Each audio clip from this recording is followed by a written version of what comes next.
Hey yo, remember this boy, me kill try hard for fun. You see me? Watch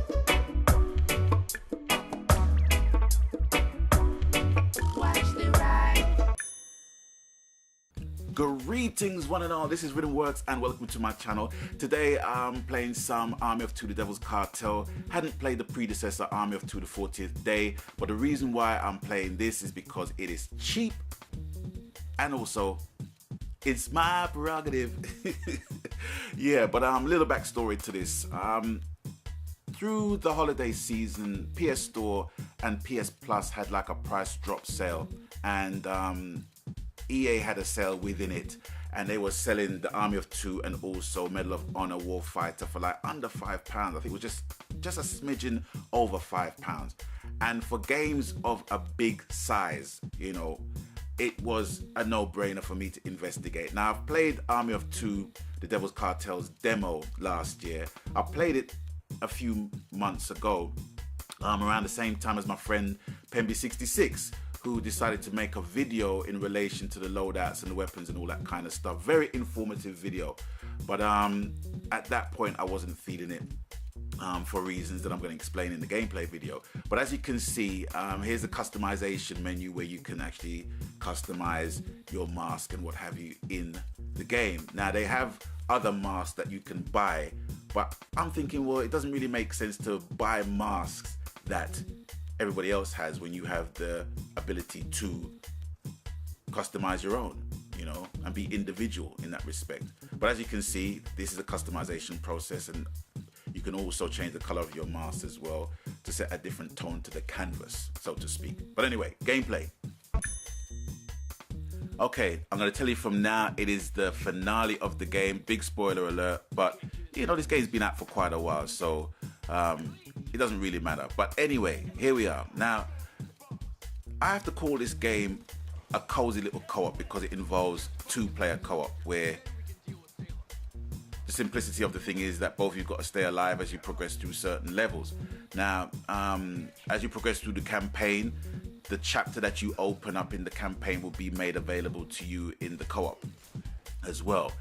And the one thing I like about this game is that it dictates to you how you freaking supposed to play the game. Now, as you know, I'm a big fan of co-op. And when I started playing this game, I unhealthily compared every third person co-op shooter with Uncharted. You know, my love affair with Uncharted was so loyal that anything that even came close to it, I just thought was a home wrecker. A gaming version of a home wrecker, if you like, in my opinion. But, you know, after playing a lot of shooters, from my first encounter with this game as a demo, I must say I really like the game. It is a very cozy co-op, you know, because sometimes, you know, you just want to play with a friend, you know, as opposed to playing with like around 3 or 4 friends and what have you. But coming back to what I was saying in relation to how the gameplay is. Now, for me, the game dictates how you play because both of you have to finish the level. So if one of you is wounded, you know, the other person has got to come and rescue you. If you're left to die and you die, then that's it. You failed the level, basically. And I think there's 49. There's 49 chapters, and there's sub-chapters within that chapter. So the amount of levels is pretty high. But I find it a very, you know, very enjoyable game to play. You know, it's not taxing. You know, you just got to gun them down, shoot them down, or what have you. They have brutes and what have you in the as part of the AI enemy as well. So it is kind of, you know, familiar with the Uncharted thing, you know, but obviously set in a different time, a different way, you know. So so I enjoy playing this. But then you do have some tryhards that wants to kill everybody, run like a mile and a half down the freaking map, kill everybody, and hope they can basically run like Usain Bolt to catch you if you happen to be wounded. And then if they don't catch you, they want to freaking shoot your ass because you're slowing them down. which I think is absolutely funny. And another thing I like about this game is that if you do encounter those types of people, right? The big sign is as soon as you get into the map or on the level, they start firing indiscriminately. You know, and they want to show you what kind of guns they have, and they want to show you how quick they can basically move. When I see those kind of players, I don't want to play with them. I just wait, because they can't progress. It's a two-player co-op, so one can't do it without the other. Do you know what I mean? And as much as they basically try, they can't go nowhere, because they need the other person to cooperate with them. That's the whole objective of the game, you know. So I commit a whole heap of mischief where that is concerned. Now, with this game, you know, and if anybody who knows me in terms of co-op, I'm a staunch advocate of, you know, being mic'd up and being able to communicate with my fellow players. But in this game, it's not even really that necessary, because instinctively with co-op games, you can tell how other people play just by the amount of times they revive you, you know, in a non-restrictive kind of way with certain co-ops. But with this, you know, it's a prerequisite. You have to revive your other partner if they are down in order to progress in the game. So it goes without saying. But even with these restrictions, you can instinctively tell, you know, what kind of a player your teammate is. And it makes for a very enjoyable game. It does. You know, I can't emphasize that enough.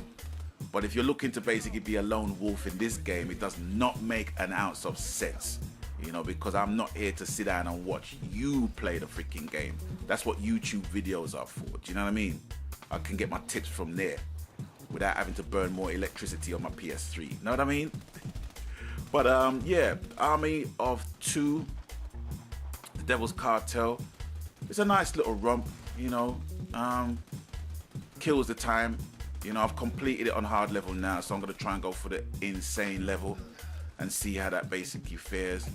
But at like £4.90, less than a fiver, it is a bargain. And I'm gonna play some Medal of Honor Warfighter when I have a day free to even download the game.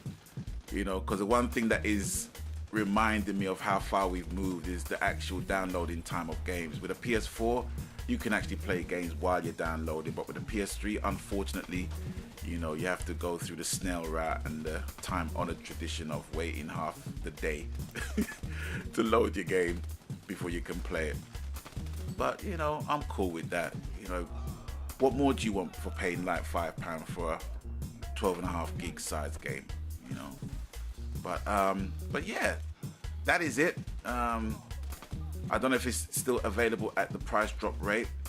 Maybe not, but if you get a chance to buy it at a discounted price, please do. It's very enjoyable to play. It's a good time killer. And yeah, that's it. So I hope I haven't spoiled the ending too much for you, but as you can see, it's not that deeper ending, you know. You just gotta blow the motherfucker up.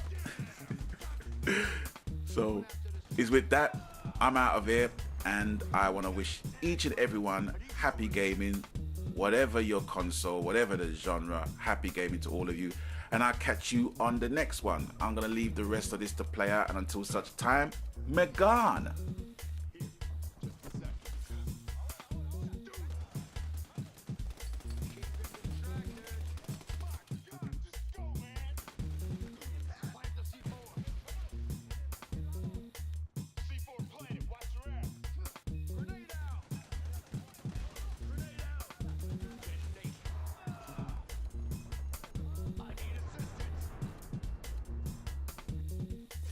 Wow.